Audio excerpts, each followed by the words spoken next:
আসসালামু আলাইকুম ওরহমতুল্লাহি ওয়াবারাকাতুহু। আপনি কি কখনো এমন অনুভব করেছেন যে অনেকক্ষণ ধরে দোয়া করলেন, চোখের পানিও পড়ল, কিন্তু মনে হচ্ছে আল্লাহ যেন শুনেনি না? আপনি একা নন, পৃথিবী জুড়ে লক্ষ লক্ষ মুসলিম এই একই হতাশায় ভোগেন। কিন্তু আজ আমি আপনাকে এমন কিছু বলবো যা শুনলে আপনি বুঝতে পারবেন সমস্যাটা আল্লাহর দিক থেকে নয়, সমস্যাটা আমাদের দিক থেকে। আমাদের অজান্তেই করা কিছু ভুলের কারণে দোয়া আল্লাহর দরবার পর্যন্ত পৌঁছচ্ছেই না।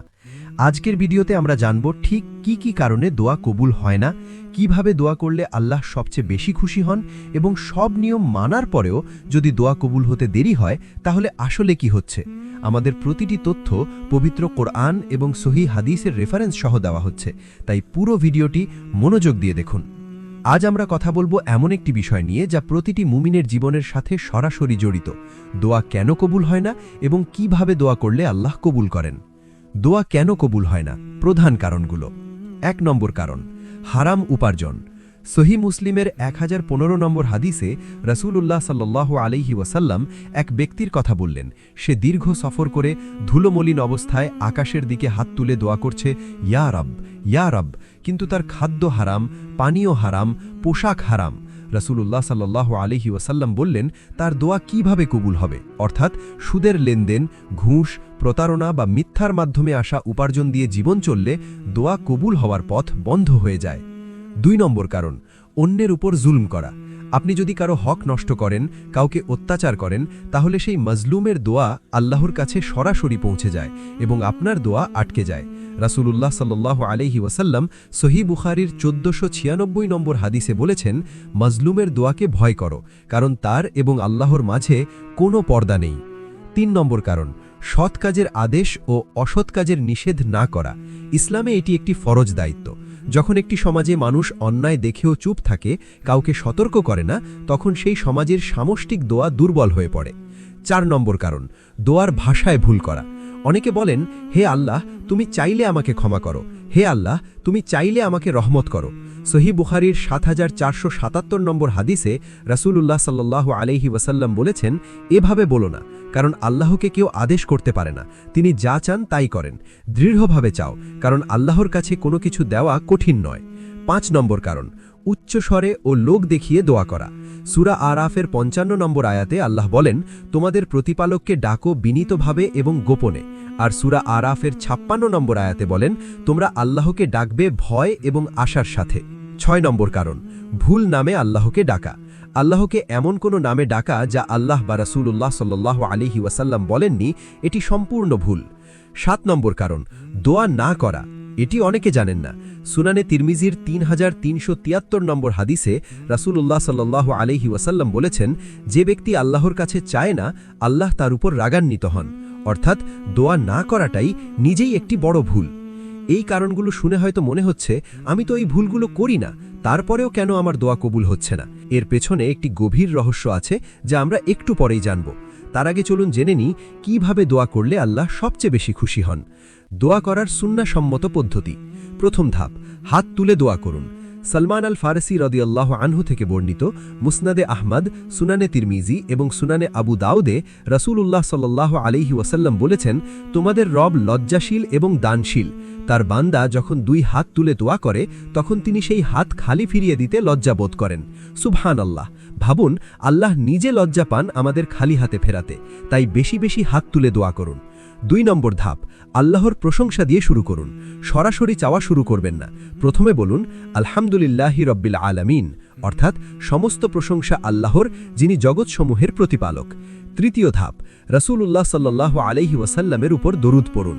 সুনানে আবু দাউদে বর্ণিত, একদিন রাসূলুল্লাহ সাল্লাল্লাহু আলাইহি ওয়াসাল্লাম দেখলেন এক ব্যক্তি দোয়া করছে, কিন্তু আল্লাহর প্রশংসা এবং দরুদ ছাড়াই।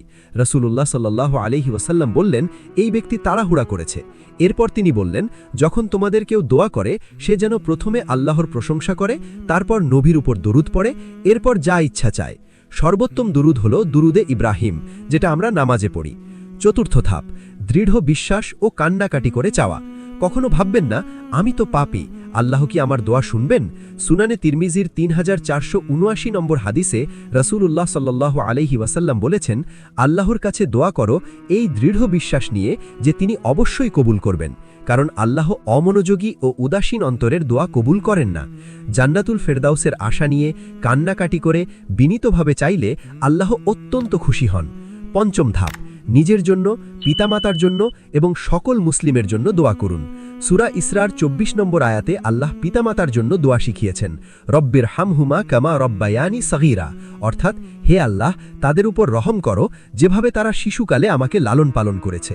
আর লম্বা তালিকা ধরে ধরে না বলে সংক্ষেপে বলুন, হে আল্লাহ, আমার পুরো পরিবারকে ক্ষমা করো, সকল মুসলিম উম্মাহকে ক্ষমা করো। ৬ নম্বর ধাপ, দোয়া শেষ করুন আবার দরুদ দিয়ে। শুরুতে প্রশংসা ও দরুদ, মাঝে নিজের চাওয়া, শেষে আবার দরুদ। এই ৩ ধাপে করা দোয়া কখনো বৃথা যায় না ইনশাআল্লাহ। এখন আপনি হয়তো ভাবছেন, এই নিয়মগুলো তো জানলাম, কিন্তু দোয়া কবুলের সেরা সময় কোনগুলো? কখন দোয়া করলে আল্লাহ সবচেয়ে বেশি সাড়া দেন? এই প্রশ্নের উত্তর জানলে আপনি অবাক হয়ে যাবেন। দোয়া কবুলের বিশেষ সময়। প্রথম, সিজদারত অবস্থায়। সহিহ মুসলিমের ৪৮২ নম্বর হাদিসে রাসূলুল্লাহ সাল্লাল্লাহু আলাইহি ওয়াসাল্লাম বলেছেন, বান্দা তার রবের সবচেয়ে নিকটে থাকে যখন সে সিজদারত থাকে, তাই তোমরা সিজদায় বেশি বেশি দোয়া করো। দ্বিতীয়, শেষ রাতে তাহাজ্জুদের সময়।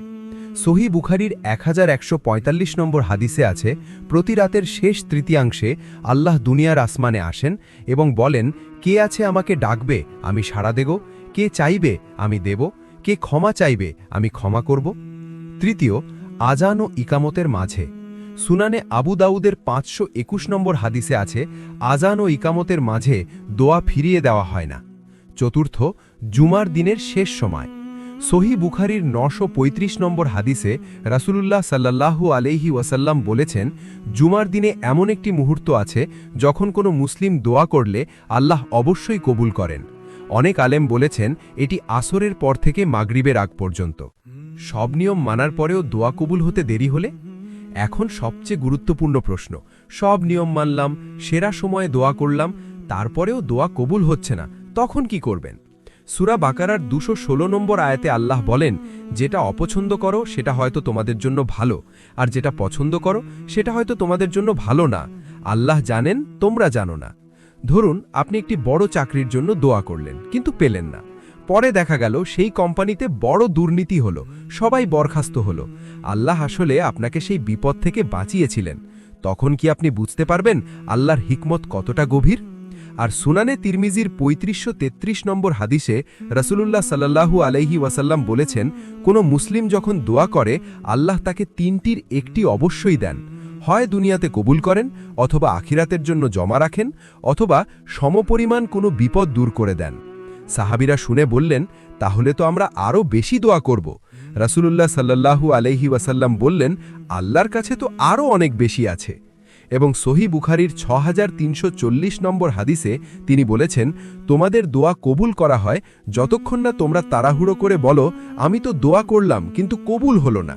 তাই তাড়াহুড়ো করবেন না, ধৈর্য ধরুন, কোনো দোয়াই বৃথা যায় না। আজ আমরা জানলাম দোয়া কবুল না হওয়ার ৭টি কারণ, জানলাম দোয়া করার ৬টি সুন্নাহসম্মত ধাপ, জানলাম দোয়া কবুলের সেরা ৪টি সময়, এবং জানলাম দেরিতে কবুল হলেও আল্লাহর হিকমত কখনো বৃথা নয়। এই সহি নিয়মগুলো একবার দেখে মনে না থাকাটাই স্বাভাবিক, তাই ভিডিওটি এখন আবারও দেখতে পারেন বা পরবর্তীতে দেখে নেবেন। আজ থেকে আমরা এই নিয়মে দোয়া করার চেষ্টা করব। আল্লাহ আমাদের সবার দোয়া কবুল করুন, আমিন। সহিহ মুসলিমের ২৬৯৯ নম্বর হাদিসে রাসূলুল্লাহ সাল্লাল্লাহু আলাইহি ওয়াসাল্লাম বলেছেন, যে ব্যক্তি কোনো ভালো কাজের দিকে পথ দেখায় সে সেই কাজ সম্পাদনকারীর সমান স্বভাব পায়। তাই এই ভিডিওটি আপনার পরিবার এবং বন্ধুদের সাথে শেয়ার করুন। হয়তো আপনার একটি শেয়ারের কারণে কারো জীবন বদলে যাবে, আর আপনিও সেই সওয়াবের অংশীদার হবেন। ভিডিওটি ভালো লাগলে লাইক করুন এবং চ্যানেলটি সাবস্ক্রাইব করুন। ভিডিওটি শেষ পর্যন্ত দেখে থাকলে কমেন্টে আলহামদুলিল্লাহ লিখে আল্লাহর শুকরিয়া আদায় করুন। বন্ধুরা, আশা করি পূর্ববর্তী আলোচনাটি শুনে আপনারা বেশ উপকৃত হয়েছেন, অনেক কিছুই বুঝতে পেরেছেন। যদি আর কিছু জানার থাকে বা আপনাদের কোনো প্রশ্ন থাকে, আমরা এ নিয়ে আবারও আলোচনা করব এখনই। তো আপনারা চাইলে প্রশ্ন করতে পারেন, আমাদের সংযুক্ত থাকতে পারেন এবং ভিডিওটি আবারও দেখতে পারেন।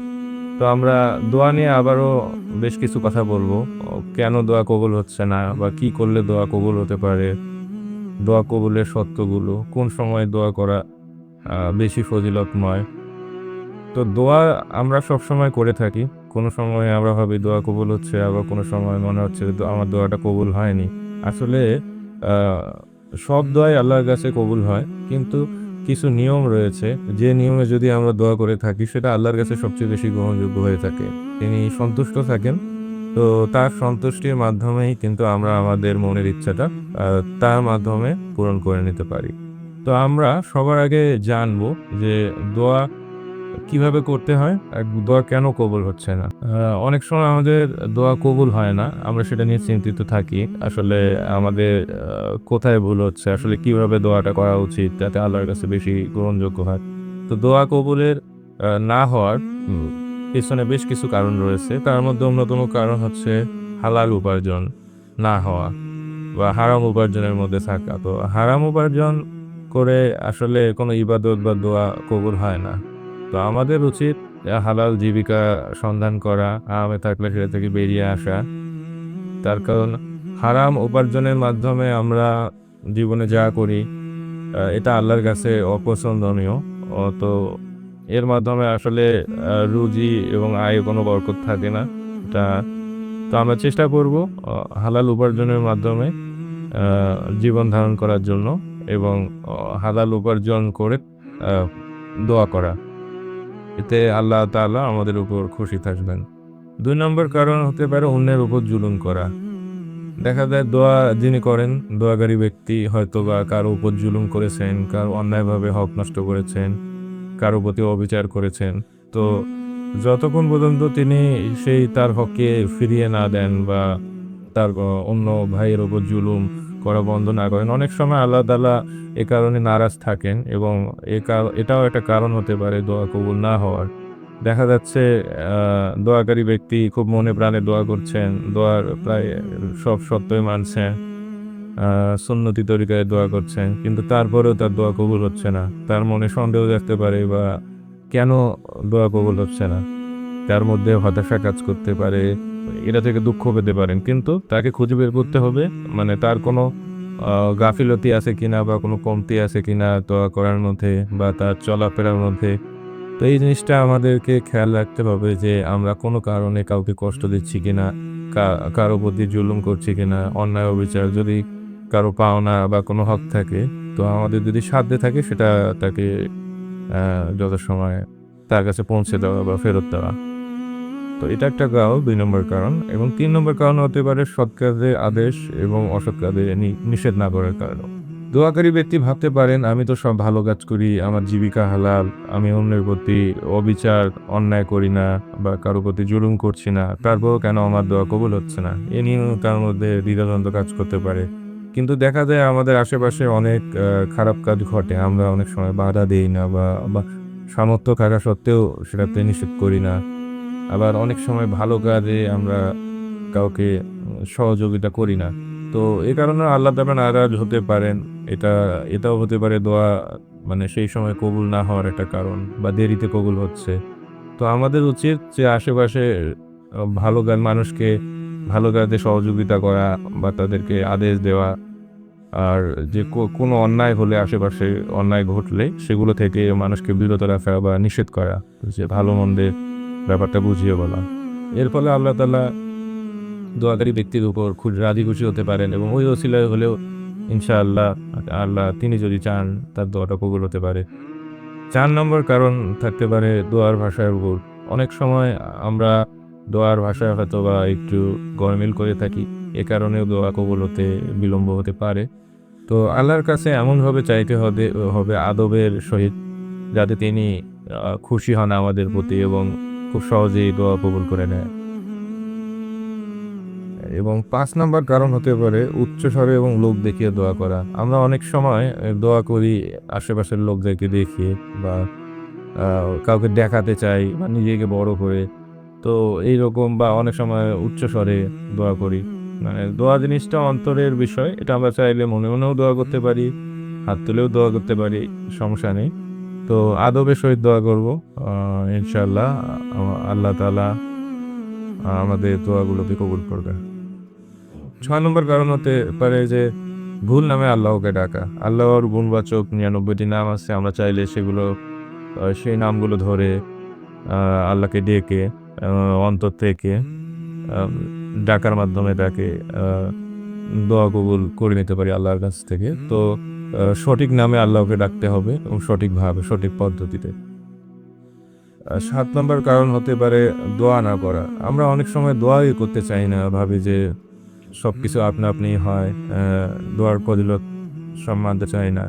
আসলে যত বেশি দোয়া করব আল্লাহ তত বেশি দোয়া কবুল করবে, তত বেশি আমাদের উপর রহমত বর্ষিত হবে, যত বেশি আমরা আল্লাহকে স্মরণ করব তিনিও আমাদেরকে তত বেশি রহমতের মধ্যে রাখবেন। তো আমাদের উচিত সর্বাবস্থায় যেখানে থাকি না কেন, নামাজে হোক বা বাইরে কোনো চলাফেরা হোক, যে স্থানেই থাকি না কেন, সফরে থাকি না কেন, গাড়িতে থাকি না কেন, হাঁটা চলার মাধ্যমে বা মানে যেখানেই যাই না কেন আমরা দোয়া করতে পারি। খাবার দোয়া আছে, খাওয়ার পূর্বে দোয়া আছে, তারপরে বাথরুমে প্রবেশের পূর্বে দোয়া আছে, খাবার শেষে আছে, রুমে ঢোকা দোয়া আছে, আয়না দেখার দোয়া আছে। আমরা সব অবস্থায় চেষ্টা করবো সঠিক পদ্ধতিতে দোয়াগুলো করা। ইনশাআল্লাহ আমরা অনেক বালা মুসিবত থেকে হেফাজত থাকতে পারি। এই দোয়ার মাধ্যমে আল্লাহ তাআলা আমাদের জীবিকায় বরকত দান করবেন ইনশাআল্লাহ। তো এই বিষয়গুলোই ছিল আসলে দোয়া কবুল না হওয়ার বেশ কিছু কারণ। তো আমাদের কিছু ভুল থাকতে পারে, তো আমরা চেষ্টা করব আমাদের ভুলগুলো খুঁজে বের করে আসলে কি কারণে হচ্ছে না দোয়া কবুলটা বা বিলম্ব কেন হচ্ছে, সেই কারণগুলো যদি এই ৭টা কারণের ভিতর থাকে, তো আমরা এগুলো যে কারণগুলো রয়েছে যথাসম্ভব পরিহার করার চেষ্টা করব বা নিজেকে শুদ্ধ করার চেষ্টা করব। আর অনেক সময় আমরা দেখি যে দোয়া করতে চাই কোন পদ্ধতি বা কোন পদ্ধতি অনুসরণ করে করব, সেই জিনিসগুলো একটু আমরা আলোচনা করব এখন। যে দোয়া করার সুন্নাহসম্মত পদ্ধতি। প্রথম ধাপ হলো হাত তুলে দোয়া করা। আমরা হাত তুলে যদি দোয়া করতে পারি, এটা একটা সুন্নতি পদ্ধতি। হাত তুলে দোয়া করাটা আল্লাহ তাআলা পছন্দ করেন। আমরা 2 হাত তুলে যদি দোয়া করি এবং মন থেকে বিশ্বাস রাখতে হবে এই হাতকে আল্লাহ তাআলা ফেরত দেবেন না, আমাদের নিয়তকে সহিষ্ণু হতে হবে। এবং দ্বিতীয় ধাপ হচ্ছে আল্লাহর প্রশংসা দিয়ে দোয়াটা শুরু করা।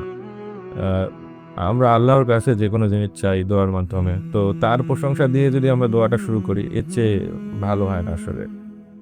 আমরা অন্তত আলহামদুলিল্লাহ বলেও দোয়া শুরু করতে পারি। সমস্ত প্রশংসা আল্লাহ তাআলা, তো যিনি এই জগতের প্রতিপালক। তৃতীয় ধাপ হচ্ছে রাসূলুল্লাহ সাল্লাল্লাহু আলাইহি সাল্লামের উপর দরুদ পড়ুন। এই দরুদ যত পড়ব এটা আমাদের জন্য তত কল্যাণকর, তত বেশি শান্তি বর্ষিত হবে। তো আমরা তাড়াহুড়া না করে ধীরে সুস্থে শান্তভাবে যতবার পারি, যতবার ইচ্ছা হয় আমরা দরুদ পড়ব। সর্বোত্তম দরুদ হলো দরুদে ইব্রাহিম, যেটা আমরা নামাজে পড়ি। আর 4 নম্বর ধাপ হচ্ছে দৃঢ় বিশ্বাস এবং কান্নাকাটি করে চাওয়া। আমাদের অন্তরে বিশ্বাস থাকতে হবে যে আমরা দোয়া করতেছি, ইনশাআল্লাহ তাআলা তিনি চাইলে এটা কবুল হবে, এবং আমরা চাইলে কান্নাকাটিও করতে পারি। যদি আমাদের মন থেকে অন্তর থেকে একটা জিনিস, ভালো জিনিস চাওয়া থেকে থাকে এবং এটা যদি সকলের জন্য কল্যাণকর হয়, এটা আমরা আল্লাহর কাছে কান্নাকাটি করেও চাইতে পারি। এবং 5 নম্বর ধাপ হচ্ছে নিজের জন্য, নিজের পিতামাতা ও সকল মুসলিমদের জন্য দোয়া করা। দোয়া শুধু নিজের জন্য আমরা করব না, আশেপাশে আমাদের পিতামাতা থেকে শুরু করে আশেপাশে যারা রয়েছে ভাই বোনদের জন্য দোয়া করব, বিশেষ করে মুসলিম উম্মার জন্য। তখন আসলে দোয়াটা বেশি বরকতময় হবে। এরপরে দোয়া কবুলের বিশেষ কিছু সময় রয়েছে। আর বিশেষ সময়গুলো জানার আগে আরেকটা ধাপ সম্পর্কে আমরা জানতে চাই, কিভাবে দোয়া করলে কবুল হওয়ার সম্ভাবনা বেশি। দোয়া শেষ যদি আমরা দরুদ দিয়ে করি, এটা আরও বেশি ভালো হয়। শুরুতে প্রশংসা ও দরুদ, মাঝে নিজের চাওয়া, আবার শেষে দরুদ, এই 3 ধাপে যদি আমরা করতে পারি দোয়াটা, এটা আরও বেশি গ্রহণযোগ্য হবে ইনশাআল্লাহ। তো এখন আমরা দোয়া কবুলের বিশেষ কিছু সময় সম্পর্কে জানার চেষ্টা করব। কোন সময় আমরা দোয়া করলে দোয়াটা কবুল হওয়ার সম্ভাবনা বেশি থাকে বা সেই সময়গুলো বেশি বরকতময়।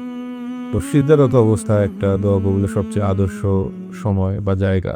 আমরা যখন আমাদের সিজদায় থাকি, আল্লাহ তাআলা আমরা খুব নৈকট্যে থাকি, এই সময় যদি আমরা আমাদের মনের আশা আকাঙ্ক্ষাগুলো আল্লাহর নিকট ব্যক্ত করে থাকি, তাহলে এটা খুব সহজেই মানে কবুল হতে পারে।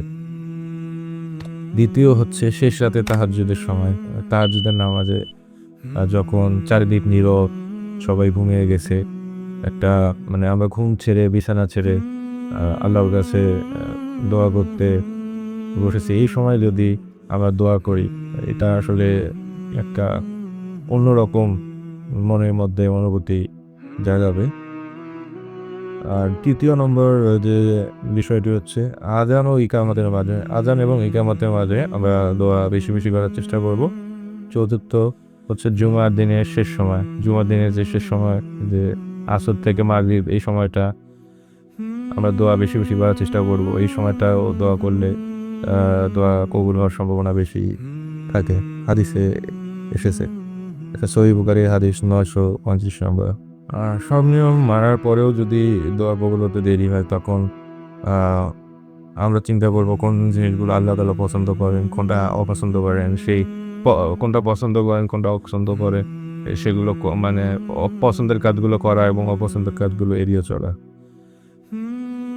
তো অনেক সময় আল্লাহ তাআলা আমাদেরকে বড় বড় বিপদ থেকে রক্ষা করে। তো দোয়ার মাধ্যমেও দেখা যায় অনেক দোয়া অনেক সময় কবুল হয় না, আবার অনেক সময় অনেক দোয়া দ্রুত কবুল হয়, কিছু দোয়া কবুল হতে সময় লাগে। এটা আল্লাহ তাআলা ভালো জানেন বান্দার জন্য কোনটি ভালো। তো আমরা সবসময় নিজের ভালোর জন্য, নিজের মুসলিম আমাদের পিতা মাতা এবং মুসলিম উম্মার জন্য দোয়া করব, যাতে এই দুনিয়ায় আমরা সকলে মিলেমিশে ভালোভাবে থাকতে পারি। তো বন্ধুগণ, আশা করি আমরা দোয়া নিয়ে অনেক কিছু জানলাম বিস্তারিত।